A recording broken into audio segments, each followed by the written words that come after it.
சித்தாந்த சாத்திரங்களில் ஆறாவதாக வைத்து நோக்கப்படுவது திருவதிகை மனவாசகம் கடந்தார் என்பவரால் இயற்றப்பட்ட உண்மை விளக்கம் என்கின்ற இந்த நூல்.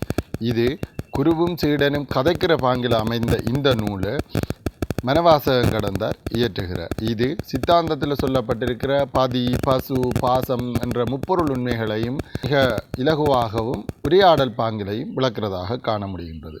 பாருங்கள், இனி அந்த நூலுக்குள் பிரவேசிப்போம். வன்மை தரும் ஆகம நூல் வைத்த பொருள் வலுவா, உண்மை விளக்கம் உரை செய்ய திண்மதஞ்சேர் அந்தி நிறத் தந்திமுகத் தொந்தி வயிற்று ஐங்கரனை அந்த மரப்புந்தியுள் வைப்பாம். வன்மை தரும் ஆகம நூல், வளமான அந்த ஆகம நூல்களில் சொல்லப்பட்ட அந்த உரைகள் எல்லாம் எதுவுமே தப்பிச்சு போகா, அவற்றை விவரித்து உண்மையை விளக்கின்ற பெயரில் இதை நூல் செய்வதற்கு அந்தி நிறத்தினை உடையவனும் யானை முகத்தினை உடையவனுமாகிய இந்த விநாயகனுடைய கிருபையை புந்தியில் வைத்து ஆரம்பிக்கின்ற மனவாசகம் கடந்தார்.